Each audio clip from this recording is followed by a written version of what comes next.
ETF index mutual funds నేర్చుకుని stock మార్కెట్లో రాణించాలనుకుంటున్నారా? వెంటనే ఈ నెంబర్కి కాల్ చేయండి. నమస్తే అమ్మా. శ్రీ గురుభ్యో నమః. శ్రీ మాత్రే నమః. నమస్తే అమ్మా. అమ్మ, శ్రావణ మాసంలో ఏ నామాన్ని జపిస్తే ఆ పరమేశ్వరుని అనుగ్రహం లభిస్తుందంటారు? శివయ్య యొక్క శివయ్య అనుగ్రహం అనుగ్రహం. మనం శ్రావణ మాసంలో ఎలా మ్మ్. చూడాలి, ఏ నామాన్ని మనం పఠించాలి అనేది అయితే ఉంది కదా. ఒకటి, శ్రావణ మాసం మనకి లక్ష్మీ మాసమే కాదు, ఆ పరమేశ్వరుడికి కూడా సంబంధించిన మాసము. శ్రావణ మాసాలలో సోమవారాలు మనం ప్రత్యేకంగా చేసుకుంటాం, శ్రావణ సోమవారాలని. ఈ సోమవారాలు చేసుకునేటప్పుడు ఏ నామాన్ని జపించాలి అంటే పంచాక్షరి యొక్క నామం జపించవచ్చు. లేదమ్మా మేము నెలంతా కూడా శివుడికి చేసుకుంటాము, నెలంతా కూడా మేము శివుడికే పాటించుకుంటాము, ఈ శ్రావణ మాసం అంతా కూడా శివుడికి చేసుకుంటాం అనే వాళ్ళు ఈ పంచాక్షరి నామాన్ని చేసుకోవచ్చు. ఇంకొకటి దీంట్లో ఏంటంటే మనం ఏం చెప్తాము, గురువు ఉండి మీకు మంత్రోపదేశం ఉంటే, ఇప్పుడు శివయ్యకి సంబంధించిన మంత్రోపదేశం ఉంది అనుకోండి, వాళ్ళు ఈ శ్రావణ మాసం అంతా అదే చేస్తారు, వాళ్ళకున్న మంత్రాన్ని.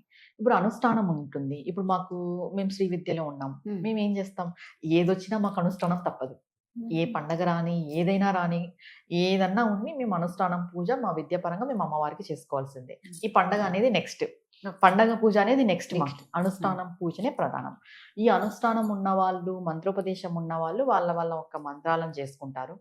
ఈ మనం చెప్పేది ఇప్పుడు గృహస్థులకి మాత్రం, అంటే గురువు లేకోకున్నట్టు ఉంటారు కదా స్త్రీలు, గృహస్థులు, మగవాళ్ళు, ఆడవాళ్ళు, ఈ శ్రావణ మాసం అంతా కూడా మేము పరమేశ్వరి యొక్క అనుగ్రహం పొందడానికి ఏ మంత్రం చేసుకోవాలి అంటే పంచాక్షరి మంత్రం శ్రేష్టమైనది. మీరు ప్రణవంతో కూడుకొని చేసుకుంటారా, లేదంటే నార్మల్గా పంచాక్షరి చేసుకుంటారా అనేది మీ ఇష్టం. నమ శివాయ అని అనుకోండి. ఇంకొకటి, ఎప్పుడు అనుకోవాలి శ్రావణ మాసంలో అనేది డౌట్. అంటే ఏ రోజులో ఏ టైంలో అనుకోవాలి అనేది, ప్రదోష టైం చాలా చాలా విశేషమైనది. మీరు ఏ పూజ చెయ్యకపోని, మీరు ఎక్కడైనా ఉండి ప్రదోష సమయం స్టార్ట్ కాగానే మీరు నమశివాయ అనే పంచాక్షరి మంత్రాన్ని ఆ టైం అయిపోయేంత వరకు జపించండి.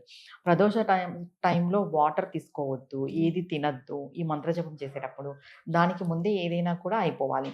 ఈ మంత్రజపం చేసేటప్పుడు మౌనం పాటించాలి. బయటికి గట్టిగా చెప్పడం అనేది కరెక్ట్ కాదు. ఒకవేళ మీకు ఆ అలవాటు ఉంటే మనం ఏం చేయలేము. మీరు సంపూర్ణంగా పరమేశ్వరుని యొక్క అనుగ్రహం పొందాలి అంటే ప్రదోష సమయం అనేది చాలా చాలా ఉపయోగపడుతుంది.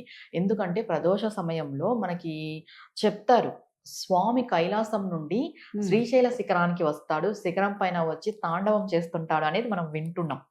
మనకి తెలుసు ఆ విషయం. అంటే ప్రదోష సమయంలో స్వామి తాండవం చేస్తూ ఉంటాడు. అంటే ఆయన మైమర్చిపోయి తాండవం చేస్తూ ఉన్నప్పుడు నువ్వు ఆయన్ని స్తుతిస్తే, ఆయన యొక్క మంత్ర జపం చేస్తే ఆయన యొక్క అనుగ్రహం సంపూర్ణంగా లభిస్తుంది. ఇది ఎలా చేయాలి అంటే నెలంతా కూడా చేయాలి. శ్రావణ మాసం నెలంతా కూడా మనం శివుడి యొక్క అనుగ్రహం పొందాలి అనుకుంటున్నాం కాబట్టి సోమవారాలే కాకోకున్నట్టు ప్రతిరోజు కూడా ప్రదోష సమయంలో ఈ మంత్ర జపం అనేది చెయ్యండి. అది చేసిన తర్వాత చేసిన వాళ్ళకు అర్థమవుతుంది ఏంటి దాని ఫలితము అని. మనం ఇప్పుడు చెప్పినాము, వింటారు, విని వదిలేయడం కాకోకున్నట్టు మీకు ఏదైనా సంకల్పం పెట్టుకొని, ఏదైనా కోరిక కోరుకొని మీరు చేస్తే కంపల్సరీ శివయ్య యొక్క అనుగ్రహం అనేది సంపూర్ణంగా లభిస్తుంది. ఇంకొకటి, దేన్నైనా తీర్చేవాడు, ప్రసాదించేవాడు పరమేశ్వరుడు. ఏదైనా మనం ఈశ్వరేచ్ఛనే అంటాం. అష్ట ఐశ్వర్యాలు పరమేశ్వరుడు యొక్క కాళ్ళ కింద ఉంటాయి. కుబేరుని అంతటి వాడికి అంతటి సంపదని ప్రసాదించిన వాడు ఆ పరమేశ్వరుడు. అలాంటి పరమేశ్వరుణ్ణి మనం తేలికగా మనం పట్టుకుంటున్నాం. పెద్ద పెద్ద పూజలు చేయట్లేదు, వ్రతాలు చేయట్లేదు, నోములు చేయట్లేదు. మీరు ఏ పనిలో ఉన్నా కూడా ఆ టైంలో మీరు నామజపం చేయండి. ఇప్పుడు ఐటీ ఫీల్డ్ లో ఉంటారు, ఆ టైంకి కొంతమంది ఇంటికి వెళ్ళరు, పూజలు చేసుకోవాలి అనే వాళ్ళు జాబ్స్ లో ఉంటారు, ట్రావెలింగ్ లో ఉంటారు.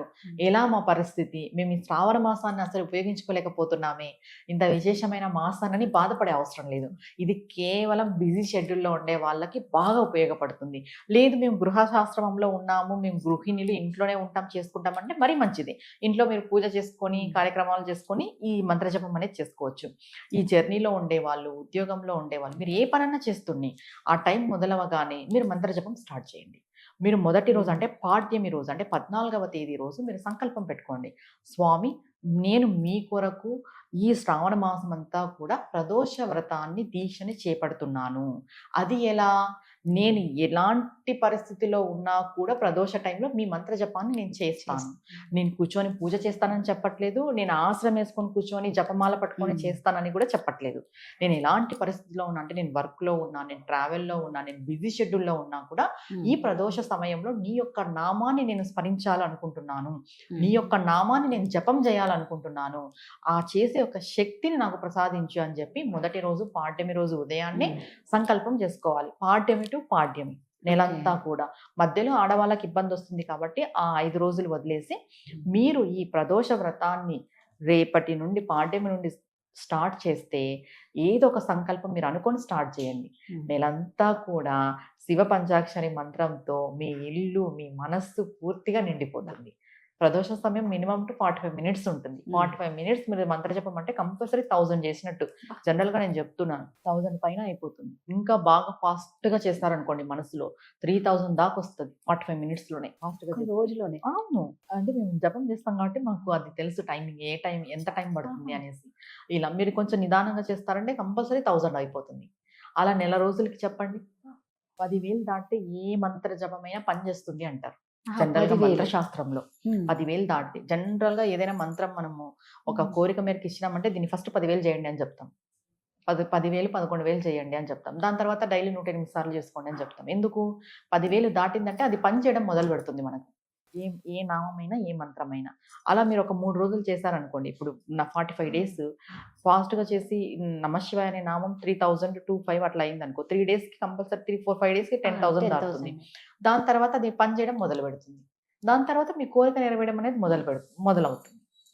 అది ఒక నామం ఇస్తున్నాము, ఒక మంత్రం ఇస్తున్నాము అంటే అది ఒక సిస్టమాటిక్‌గానే ఇవ్వడం జరుగుతుంది. ఇప్పుడు నేను ఉపదేశం చేస్తాను కదా మంత్రము. ఉపదేశం చేసినప్పుడు నేను చెప్తాను వాళ్ళకి కొన్ని రూల్స్.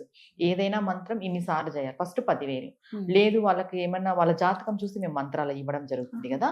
అలాంటప్పుడు ఏం చెప్తామంటే వాళ్ళకి ఒక సంఖ్య చెప్తాం. 1,00,000, ఒక 50 గాని ఇలా చేసిన తర్వాత నెక్స్ట్ చేసుకుంటూ ఎళ్ళండి అని. ఆ తర్వాత అది పని చేయడం జరుగుతుంది వాళ్ళకి. ఏదైనా కూడా. అలా ఈ శ్రావణ మాసంలో ఈ పంచాక్షరి మంత్రాన్ని ప్రదోష టైంలో మీరు చేయడం ద్వారా ఖచ్చితంగా ఆ శివుడి యొక్క అనుగ్రహం సంపూర్ణంగా లభిస్తుంది. చేసి చూడండి. చేసిన వాళ్ళకే అర్థమవుతుంది ఈ ఫలితం అనేది. నామానికి చాలా శక్తి ఉంది. ఆ శక్తిని మనం ఉపయోగించుకోవాలి. ఎన్ని పూజలు చేసినా, ఎన్ని వ్రతాలు చేసినా నామ జపము, మంత్ర జపము చాలా విశేషమైనది.